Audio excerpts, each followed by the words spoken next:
Good afternoon, everyone. Hope everyone's doing well. Now, there are some people out there who, when they tell you something, their word usually means about as much as a 9-bob note, because a lot of them don't like to tell the truth. Now, this video, as I've promised, I said that I would be doing this on the 4th of July, Independence Day for America. Kind of fitting, isn't it? It's a bit symbolic for me. It'll be my own little Independence Day, where I name and shame the company that decided to egregiously attack me as far as my autism, as far as discriminating against me, as far as even getting my mother involved. We'll get into that later. And on top of all that, they were forced to buy my silence. And I couldn't speak about any of this for 7 years. All the shit that they had pulled. Of course, I am not a saint in this, and I will never sit here claiming to be polishing my halo, because I know I've made quite a few mistakes while I was at this company. The company I'm talking about is a property management firm known as Jones Lang LaSalle, also known as JLL. These people had a multi-million pound international business. They have hundreds of clients, and I should know that because I've worked with them for 4.5 years. Now, the first, I'd probably say 27 months, were absolutely fine. I had few to no problems, maybe the odd hiccup here and there. But other than that, I did my job. I made people laugh. I made people feel good about themselves, boost their morale, that kind of stuff. But I will admit to some of my own wrongs before I start laying out Jones Lang LaSalle. As I said, I'm not claiming to be perfect, because there were times where I was at the job, and for context, I actually worked within 2 roles, technically 3, nearer the end of my employment. But the first and foremost was I was a service charge analyst, but it turned out that my skills weren't suited to that job. And I guess I should count myself lucky, because this company saw that I was having trouble with this role, and they could have just gotten rid of me just like that. But they decided, actually, no, he's got some skills we can use. We'll stick him over in accounts payable. Though ironically, the accounts payable side of things, I only really got into more or less in my last 6 months of my career up there. Fuck hell. I think I sprayed too much rain in this place. Anyway, the fact of the matter is, while I was in this so-called accounts payable position, most of my jobs involved opening post.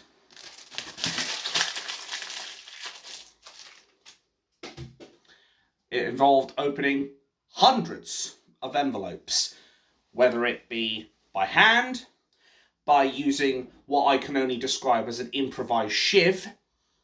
It almost looks like something that could have been cooked up in prison. I'm not even fucking joking. It's basically 2 bits of plastic stuck together with a blade, very long one. You just slip in an envelope and open it.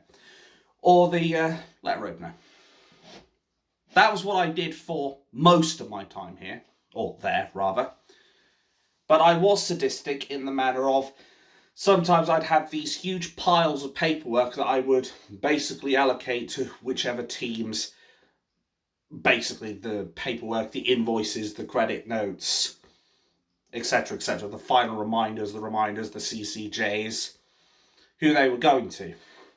Now, I'll admit, being a bit sadistic and laughing when I was giving those things to people kind of makes me look like an arsehole. And I probably was a bit of an arsehole back then, because, well, I guess part of it stems from how I was treated back in my younger days. And finally, this was my chance to exact some revenge, as it were, even if the people probably didn't deserve it. Now, as I said, why would I say that about myself?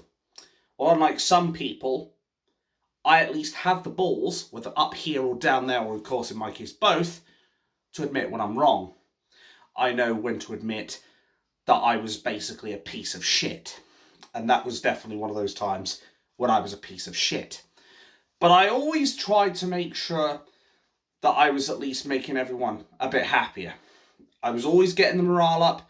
A lot of people in the teams would say I'd boost their morale every time I started laughing, because I really had a hearty laugh, let me tell you. And I was ultimately fucking fantastic at my role. That's the thing. When I was in accounts payable, no further problems. I absolutely nailed that job. But doesn't excuse my actions. Now, before I go any further in the accounts payable side of things, I will also talk about a particular moment which kind of, had me seeing red, or rather, feeling red, which was one of the managers up there, who I'll just name Michelle, who basically, there was one day while I was working in service charge, and I'm sitting at my desk trying to do my job as usual, and then I had Michelle come over and she asked me some questions. Unfortunately, she had a low-cut top, so her, shall we say, her greatest assets were about as restrained as a poor piece of little string for a cat. So I was, and she's literally right in front of me, like no more than like 5-10 centimeters from my face, and those things are dangling there, and I'm just sitting there like, because that's literally what happened. It was just like, no, up there. Like, I know we men naturally, we're perverts at times, but here's the thing. You can't wholly blame someone if you are literally going to go up to a guy and literally all but unleash your puppies right in front of someone. Like, I swear to God. But that literal split second of, that was all I did somehow. Man, I really must have had blue balls back then. But anyway, that should obviously give you a bit of a chuckle, I hope. But aside from that, I wish this bottle would shut up. Aside from that, I didn't really have much contact after I moved over to accounts payable. But it is in accounts payable that, as time drew on, there was a lovely manager who I mean, sometimes we'd have the odd day where we fall out every now and again. That's natural. But one manager up there, whose name was Jackie, was absolutely lovely. She was very supportive, able to have a good laugh, very, very supportive and understanding of situations.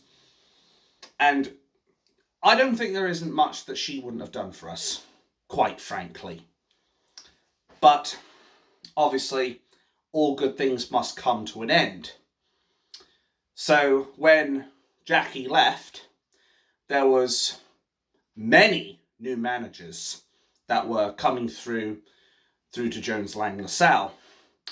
Now, while I'm on this topic, I will point out that the company actually had a substantial turnover rate of staff. Like, they were dropping like flies.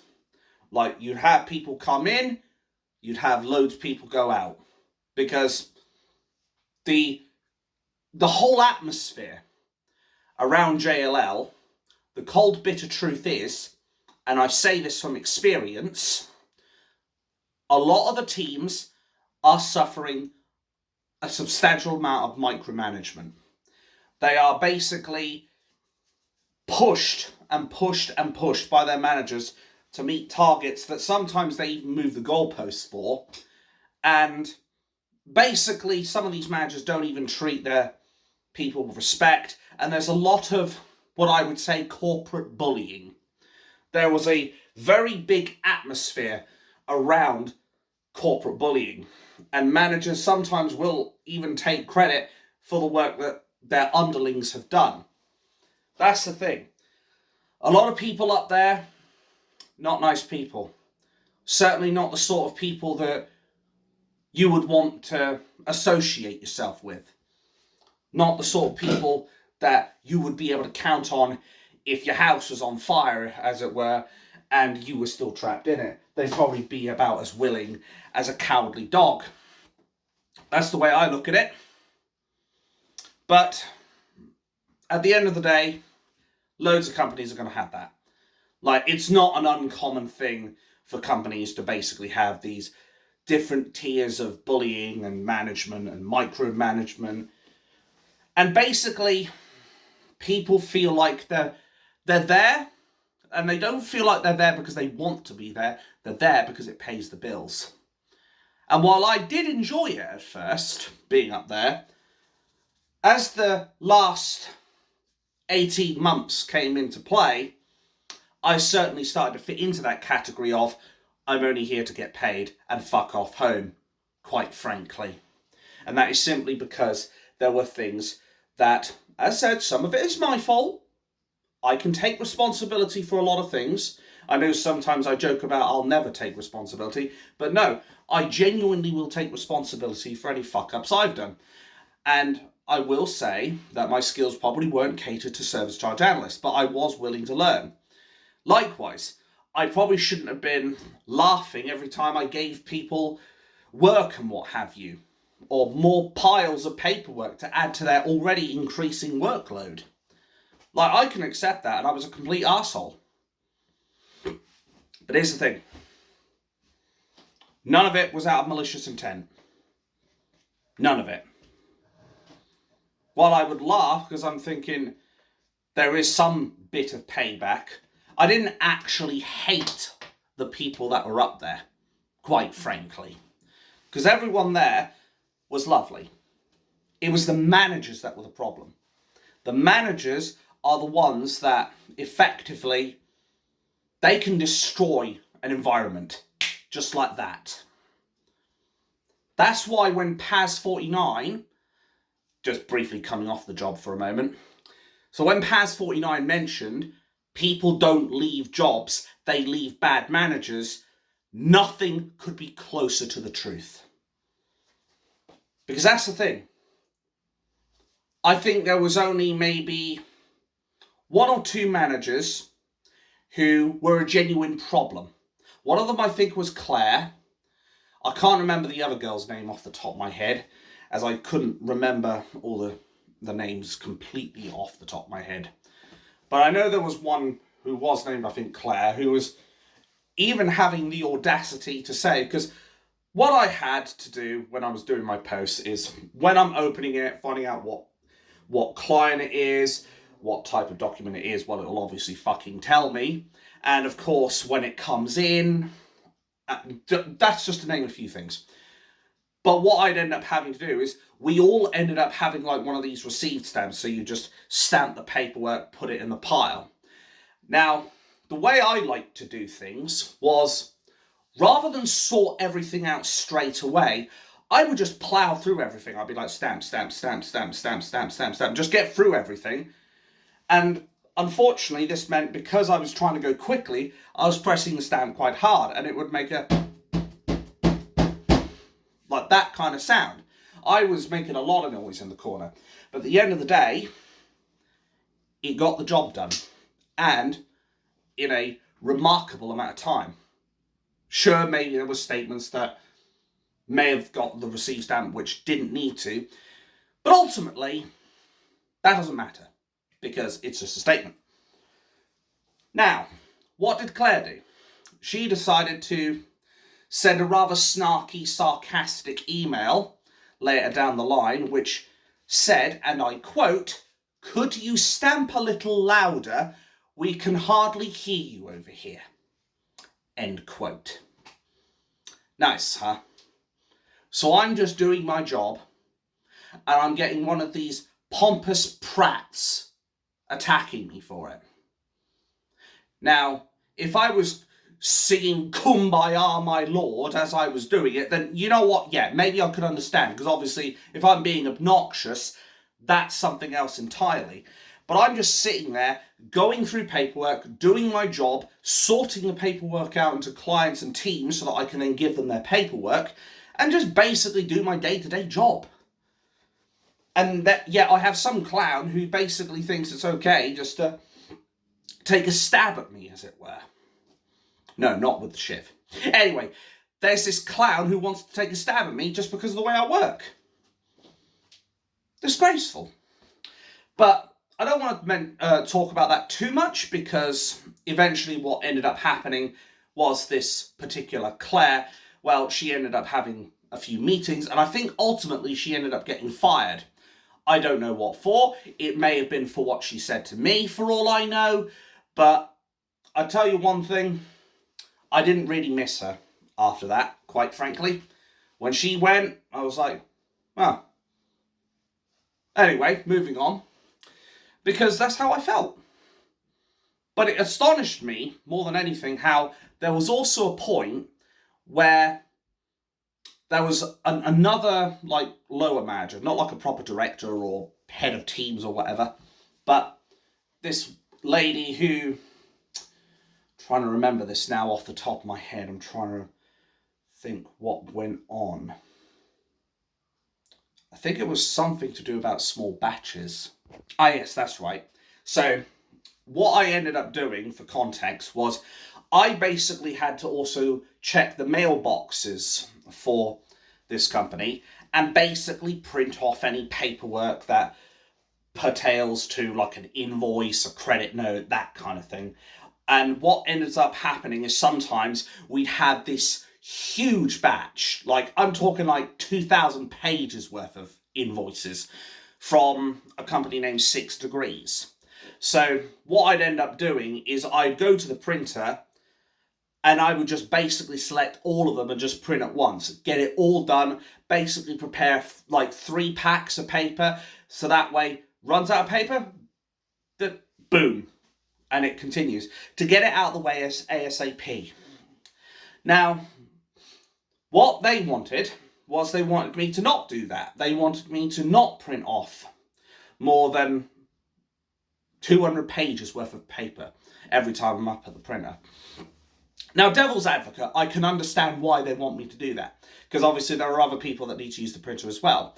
There are other people who effectively need to get off whatever paperwork they need to, whether it's invoices, whether it's credit notes, whether it's some supporting paperwork with whatever they're doing. Like, I get it. I do get it. Now, the 6 Degree things, for further context, also was a once a weekly thing. So it's not like I was doing it all the time. There were periods where I would print off like 10 emails worth of stuff, 20, 30 pages, boom, done. Problem solved. That would have been fine for them. However, there are times where I need to get through the emails, because at one point there was as many as like 900 fucking emails in one enable box. I'm basically having to sift through. I was basically, and I don't say this to brag, but I was practically holding up the fucking admin team, quite frankly. I was holding them up for all the printing, for all the paperwork, and a lot of the scanning that I was doing.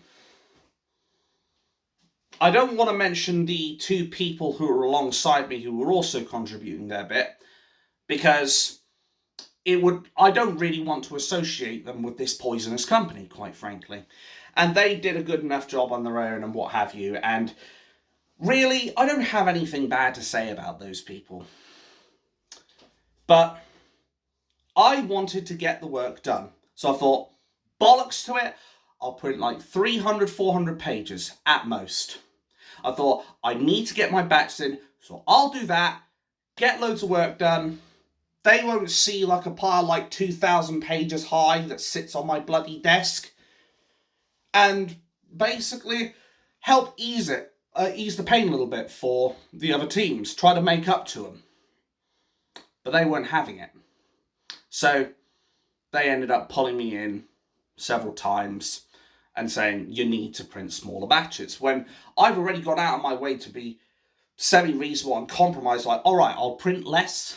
I won't print off like 900,000 pages at a bloody time and do my job. But then they decided, well, now we're going to make this a formal thing. So they were complaining about that. There was another incident as well where the girl who was nearly flashing her assets off at me, there was a point where I was running down the stairs, and bear in mind, for context, there's this bridge that connects two buildings. I was at the top of the stairs. I usually am very quick to observe what's around me, very photographic as far as like short-term memory is concerned with what's around me. I run down those stairs like you wouldn't believe, like a bolt from the blue. And Michelle goes, I'm not going to warn you again. And I'm like, there's no one around. And then they try to lie and say, I nearly knocked into someone. When, one, there was nobody around, and two, there was a bin, I think, nearer the edge of the wall, which I put my hands up to, just to put me to a stop. So even if she could say, I'm going too fast, there was nobody around, and I was actually looking at my environment and being considerate in that regard. But because of that also got me put into a meeting where they were complaining about that, and they wouldn't take anything. They would basically just say, you need to stop doing this, blah, blah, blah. They wouldn't understand what I was doing. They wouldn't understand the considerations I took, and it was just more and more abuse, basically. I felt like at that point, well, hang on a minute. This is now like the second time, third time, whatever, that this is happening. Is there a message here? Yeah, I'll accept that I'm not exactly perfect, and my autism, I will bring this up because this is going to be important for context later. I do sometimes have that habit, or I did at least back then, have the habit of saying stuff impulsively without thinking. Yes, I know, very dangerous combo that. But at the end of the day, I was at least trying to be considerate enough for everyone else. I was at least trying to be the guy that looks out for other people and trying to do his job and trying to impress and make himself proud, because I didn't want to sit there and felt like I'd done nothing. But eventually all these issues kind of kept hitting down the barrier, as it were. The barrier eventually started coming down. And eventually, after 27 months of being there, the cracks started to show. And I think after this specific meeting, I can't remember precisely when it was off the top of my head, on the back of this running down the stairs, I got so frustrated and so upset with it, it actually led me to going into depression. And it led to me ending up being prescribed venlafaxine, an antidepressant. And once I started taking those things, I even suffered immediate side effects, which included mood swings, when there are people who are trying to ask me things and I'm like, I just want to be left alone, and then they ask like 2 times and then 3 times, and I'm just like, and when I did that the first time, it fucking scared me, because I could see myself turning into something that I was afraid of. Like, I was worried maybe one day someone's going to do that again and someone's going to cop one right in the face, quite frankly. So I had to take at least a couple of months off to make sure that I wasn't going to be at that stage. But that's what Jones Lang LaSalle did. As said, I'll accept responsibility for some of the stuff I've done, but they ultimately, through all the bullying and the shit that they put me through, they ended up putting me on antidepressants because of what they were doing to me. How they were slowly whittling me down. Eventually it got to the stage where, because of those antidepressants, I ended up at a stage where I was in a really low place.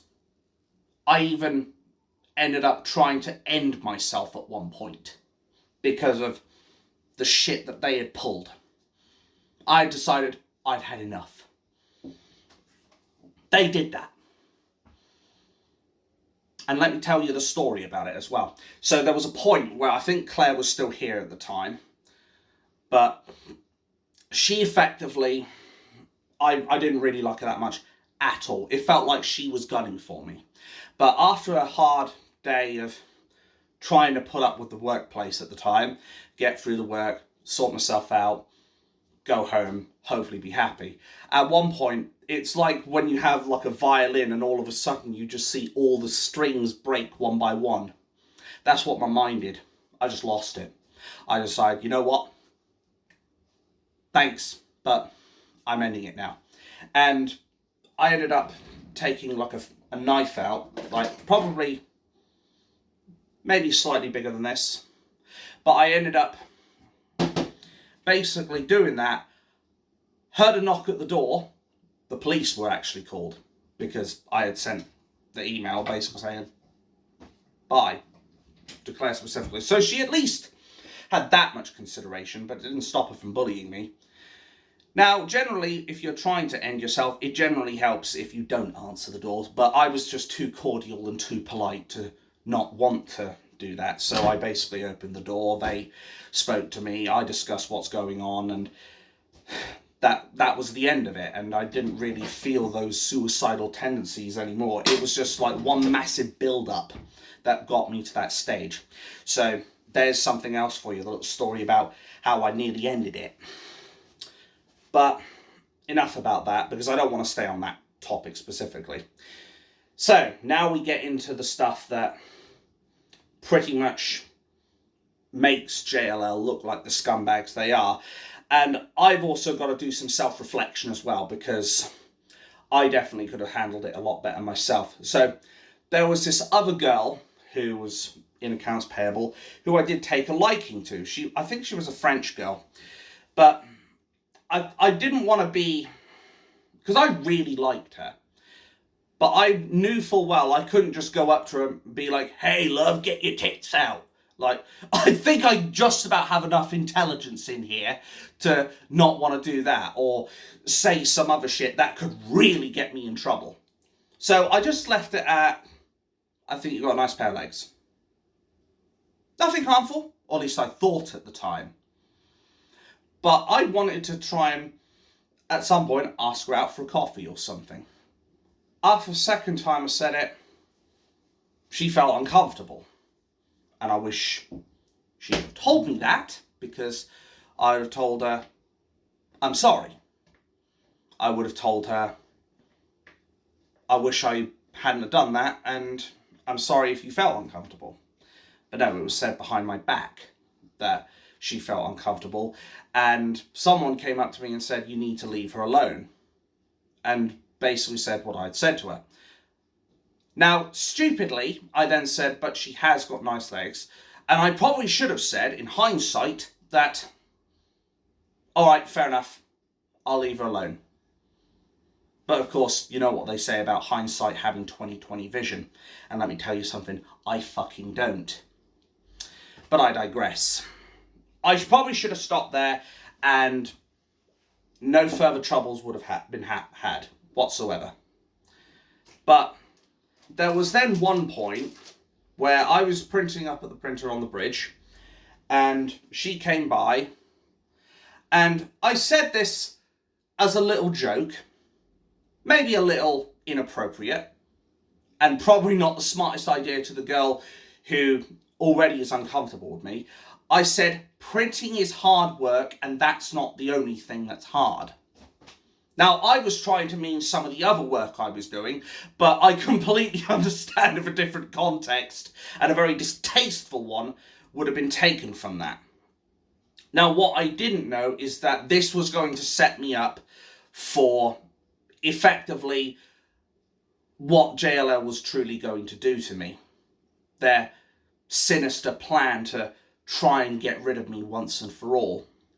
So at one point as well, before we get to what happened there was also another point where, obviously because I was going through my depressive stage, managers were starting to get worried.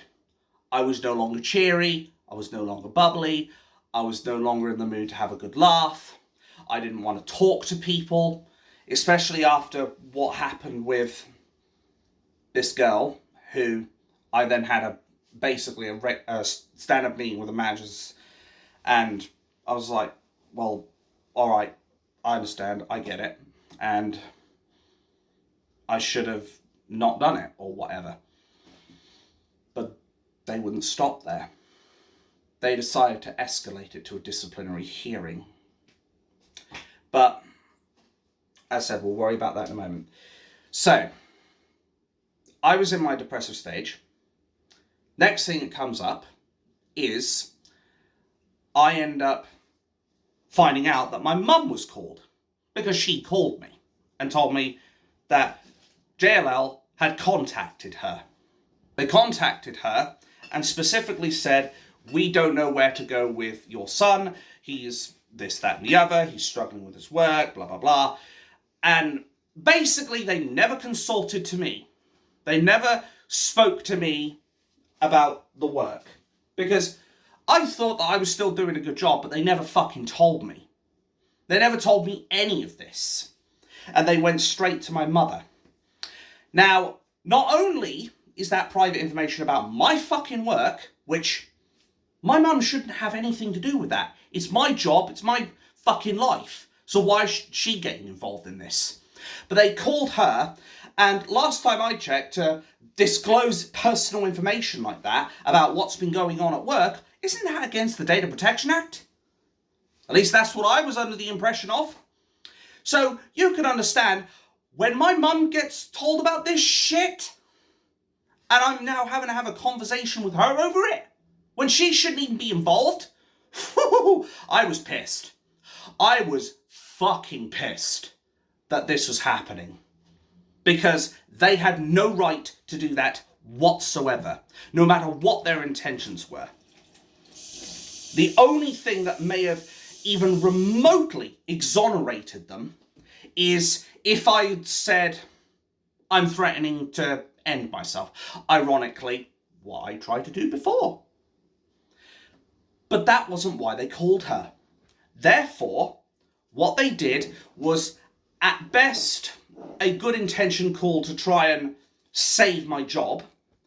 And at worst, it was a breach of the Data Protection Act, which I think most people know that if you break the Data Protection Act, you can face some fucking substantial fines and substantial jail time. So this is no small matter. At this point, I had JLL by the balls, because they had gone that far to breach data protection.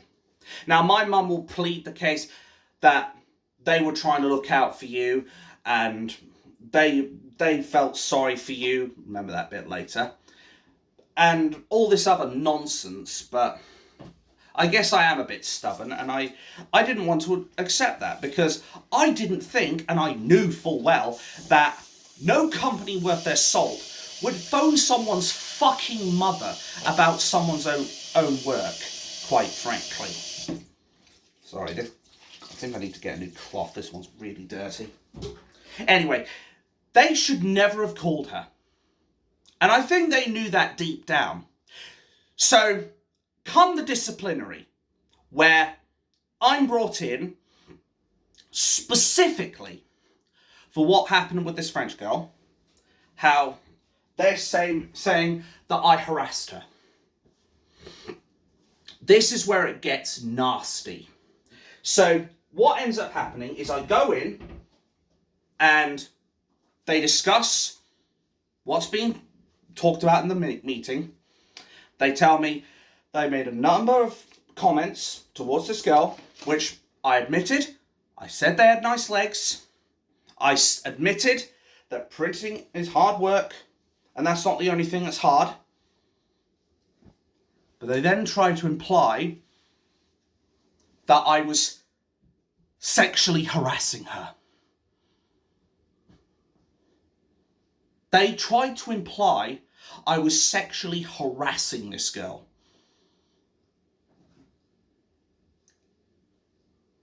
When I heard that, well, if looks could kill, I don't think the disciplinary would have finished, quite frankly. Because that was never my intention. Because when you have an autistic person trying to speak to anyone, they're socially awkward. They're about as likely to sexually assault people as I am of winning the fucking lottery. But I had no intentions of doing anything off the book, off the cuff, off the anything. But they tried to imply that I could be dismissed for sexual harassment towards this girl. I'll admit I made some comments that were fucking stupid. I'll admit that I said comments that could be deemed inappropriate in the worst of cases when it wasn't even my intention, but it's other people's perceptions that apparently matter. It's whether or not their feelings get hurt. And I guess she was a bit sensitive to that, quite frankly. But then they started talking about other people leaving the business. And this was the point where I nearly completely lost it. I lost it to some degree, but not to the point where I'm like over the table throwing punches and what have you.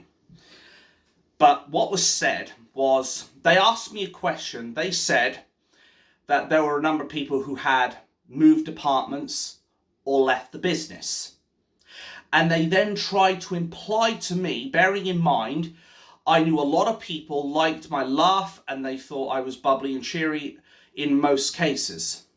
They then asked me the question, do you think that them moving around the departments or leaving the business, do you think that do you think you, me, had an impact on that happening? On basically implying that I was making these people leave. And when I heard that, fuck me, I went, how dare you? To which they immediately responded, excuse me? They were so nonchalant about it. But they tried to imply every fucking person that was leaving the department or leaving the business was because of me. It was disgusting. I am nearly certain that a lot of those people leaving were not to do with me, even though I could be a little bit of a bastard at times, I admit that. It only ever was the paper and me laughing. That's all I ever did. To then imply that that's causing people to leave, sickening for me. Absolutely sickening. And then they tried to come back round the houses and try to get me to admit to things that they claim I said that I never even said anything about. They claimed that I had made some other advances on this girl, when after the second time and saying that comment and then being brought up on the comment, I was like, I'm not even going to go anywhere near her. I'm not even going to touch her with a fucking barge pole. So I was being bullied by one of the managers, Claire. I was having my family contacted by these dickheads when they had no right to do that. They were trying to get me to basically reduce how much I print, reduce how much I'm doing. Could potentially, and I'm speculating here, that could have potentially been used against me, as they could have said, well, we've seen your workload, you're not producing as much work. They could have done that, and I reckon they would have, if they had half a fucking chance. If they couldn't actually see me busting my balls every single day to make sure I did the absolute best of my abilities in that job. Because I always put 100% in that fucking job, no matter what was going on. Despite all the shit that was thrown at me, I still made sure I did my work. 100%. 100 envelopes, 1,000 envelopes. 100 pages, 1,000, 2,000 pages. I'd get it done like that. But for them to turn around and say, I'm sexually harassing someone, when that was never my intention. And in fact, this incident basically caused my confidence to be really fucking rattled. Like, I didn't even want to remotely consider speaking to women at that point, because I was worried, well, if I say something to them, am I going to say something stupid? Am I going to say something impulsively and say something that's going to be taken completely out of context? Am I going to get a bollocking just for talking to them? Because I have seen how some of these other people who were working up there, including someone who ended up working at the next company I worked for, ironically. I met him again, who was a pretty big guy. Ended up losing weight, though, and became much fitter. But I saw how he was getting bullied by the team leaders and the managers over his work when he was trying to offer advice and say, well, look, there's a problem with this, that, and the other. I could see firsthand some of the bullying some of these people were going through, and now they were targeting me in this disciplinary. When all was said and done, they said they could give me a written warning, a first and final warning, or they could dismiss me from the company. They opted for the second, because I did actually say in my closing argument that I felt like I had a strong case for the discrimination that was put towards me, especially with the context of how I was running down the stairs and I said I was considerate. I wasn't even going to run into anyone. I wasn't basically trying to hurt anyone. And if I see someone near the stairs, let alone on them, I'm not going to run down the stairs 100 miles an hour. And as far as this French girl, if I've already been told about my comments, I will take every fucking precaution not to do it. And I told them that what they've done, between the bullying, between the Data Protection Act, between discriminating against me, I could go to citizens' advice with this. I told them that point blank. I told them, if I am dismissed from the company, I am going to seek citizens' advice about this, because I think they'll be very interested in what I have to say as far as this was concerned. And I could have actually mentioned citizens' advice with a couple of the managers that I was reporting to. And I don't think they would have taken that very fucking well, quite frankly. But the point is, they put a full first and final warning on me. And I was in tears at the time, because you've got to bear in mind that all this happened before I took up activism in politics. So the disciplinary is done. I then say, after I've gotten myself together, I say to them, well, before that, I told them as well, I am not going to admit to anything that I know I haven't done.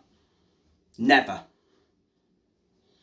But I then said to them, after the whole thing was concluded, I told them, I am going to citizens' advice about it. And I said it in a way that you could tell just from my demeanour, the way I said it. It wasn't a threat, it was a promise. I told them, I am going to speak to citizens' advice about this. I am going to tell them what has happened here. I am going to tell them how you breached data protection. I am going to tell them how I was getting bullied by the managers. Understandably, they brought HR in just like that. I can't remember the girl's name off the top of my head, but when I said that, they knew full well they were in deep shit. Because, as I've said, if you get caught breaching the Data Protection Act, it's not going to be a slap on the wrist and a couple of £100 fine for your troubles. It could potentially be millions of pounds. They discriminated against me. They bullied me. They breached data protection. And then they implied that I was sexually harassing someone when it was nothing of the sort. Now, what they tried to do was fob me off. And how do I explain this bit? I wasn't proficient, shall we say, in discerning that they were fobbing me off, or that what they offered at first was peanuts. They were offering me $5,000. $5,000 to zip it and not mention this. And I told them, I'm not going to be fobbed off. Or at bare minimum, I think I said, I'm not going to feel like I'm being fobbed off. I have to look at my future here. I have to think. Something like this, where they have damaged my position at Jones Lang LaSalle to the point where I feel my position up there is now all but completely untenable. I told them, I need to know I have got a good safety net waiting for me if I decide to leave. I'm not going to go out there and risk being bankrupted on the back of the fact that I had to leave the job because of some malicious wankers at the company. So I told them, no, I'm not accepting $5,000. Then they went out of their way to say, we'll offer $7,000. And I still didn't budge on that. So, or was it 8 and I'm trying to remember it now, because there was 2 different packages what they were doing, I think. So there was 5 at first. No fucking chance. It was either 7K or 8K next. Because what they would then offer is they would offer this PENA package, PENNA, to basically offer me interview skills, CV skills and all that stuff. But I honestly thought to myself, well, if I got this job, do I really need these? Maybe it was a bit stupid of me to think of it like that. But the second offer they did, I told them, not a chance. So, eventually, they had to go away again. And then they drew up one final offer, which I ended up taking.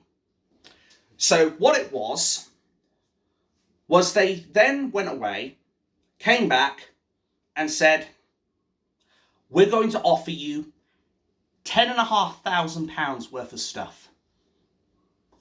£9,000 in hush money, plus the PENA package.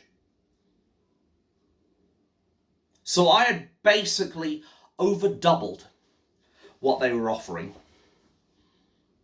Of course, as I said, I obviously had to leave that job because it was untenable. But I effectively stood my ground. Maybe in hindsight, maybe I should have taken them to court and see what I could have done to them as far as data protection is concerned. But what you have to bear in mind is 3 things. 1, I was a mental wreck at that state. I was in tears. And what they had done to me was they had mentally broken me down, which is what XCOM's probably going to do tonight. Anyway, what it also did, 2, was obviously it was going to kick me out of a position where I was getting income and I was able to support myself. And 3, I had zero legal knowledge.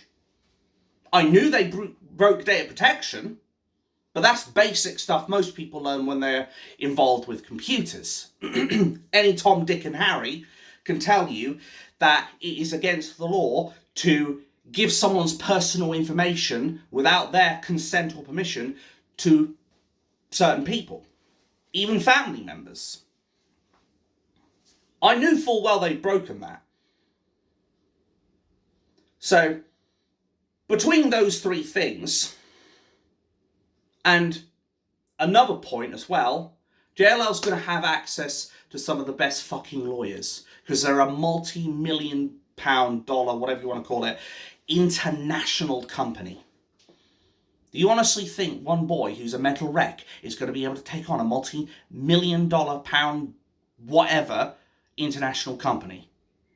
2 hopes. No hope and Bob hope.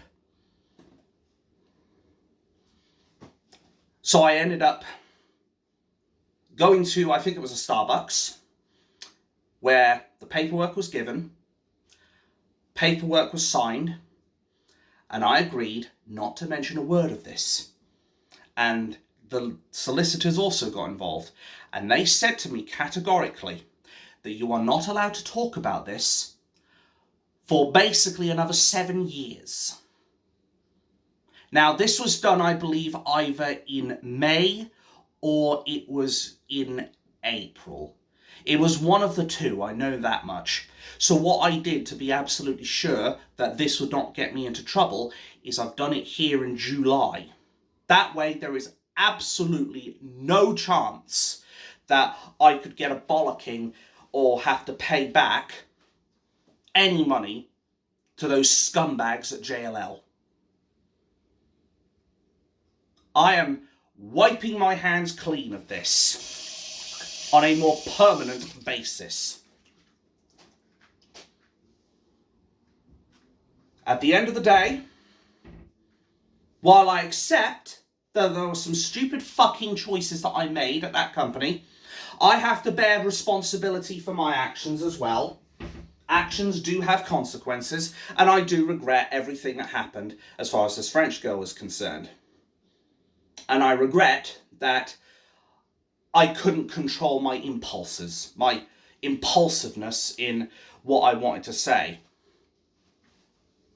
I really do. You'll see other people in the comments, I suspect, who will say, well, you did this and that and the other. And you know what? Actions have consequences. Yeah, I said actions have consequences. But they'll still have a go at me and slate me because they haven't got anything better to fucking do. Because that's the thing.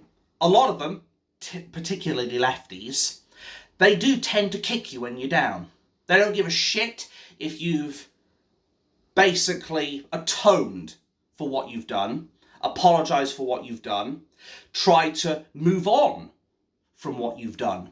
They will always seek to be there just to beat you back down if you let them.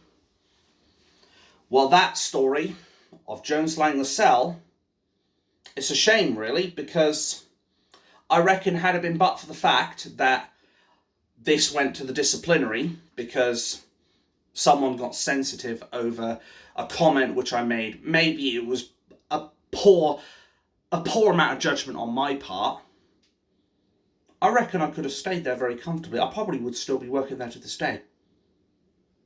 Who knows? Or maybe I would have been dismissed later down the line. I don't know. But what I do know is that they did discriminate against me. They did breach data protection. And the sad thing was, this was probably the point where you look to your family more than anyone else. You look to your family and you don't expect them to just bend over backwards for you. But you do at least expect to have a bit of support. You expect them to at least be understanding and be like, you'll get through this, son. It's all right. I'm getting fucking emotional now. I need a moment.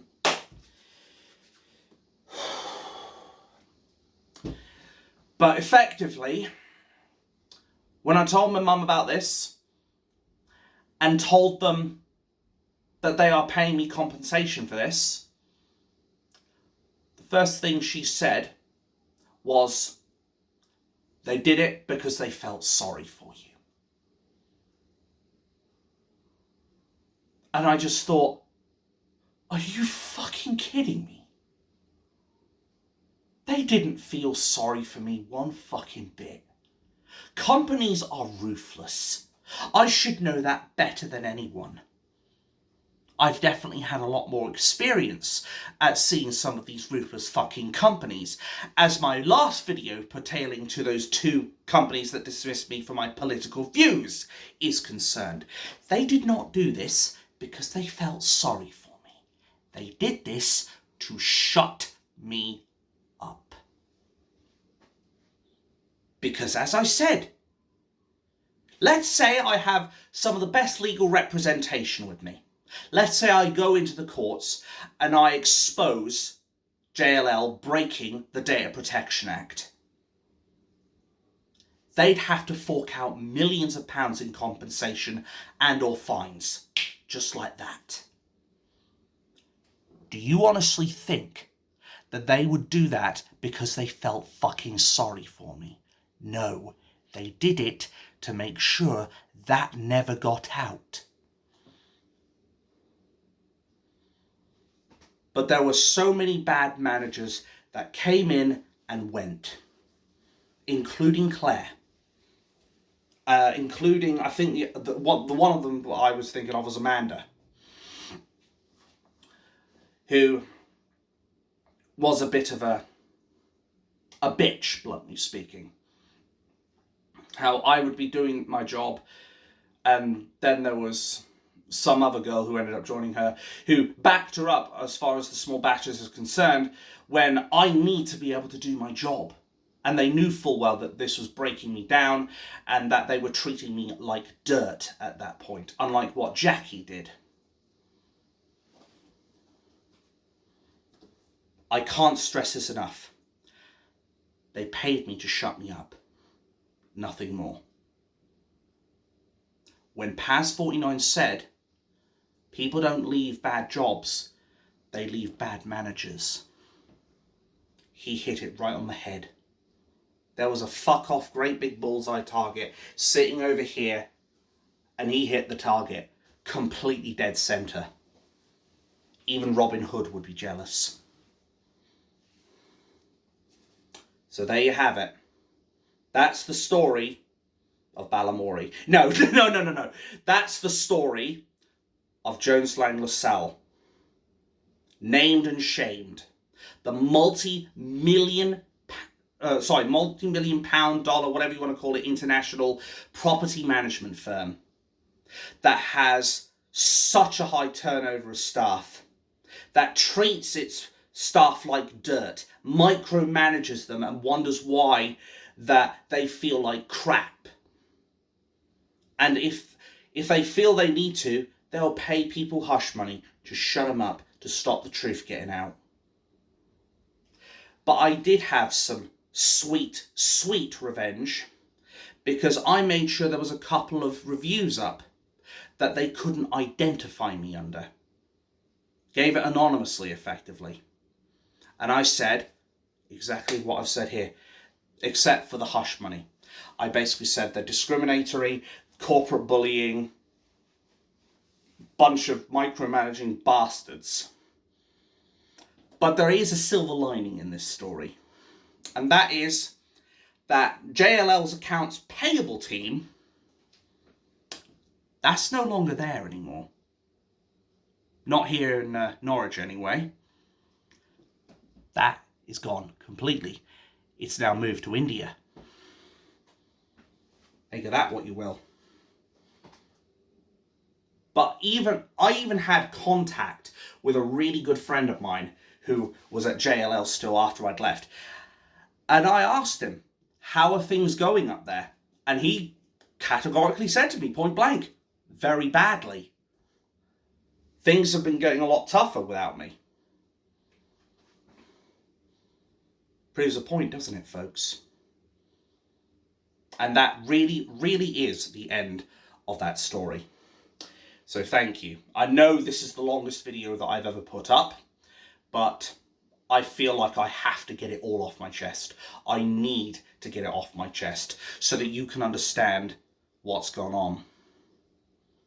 As I said, I accept that there is a lot of stuff in here that makes me look really, really shitty. And that I was a bit of an arsehole back then. But I can tell you this much. After that job, I was not that same arsehole anymore. I was fucking humbled and a half. I really had to take a deep look in the mirror and think to myself, is this really what I want to be known as? A complete arsehole who laughs at other people's misery? Or do I want to become something better than that? And the other happy part of this story, the happy ending as it were,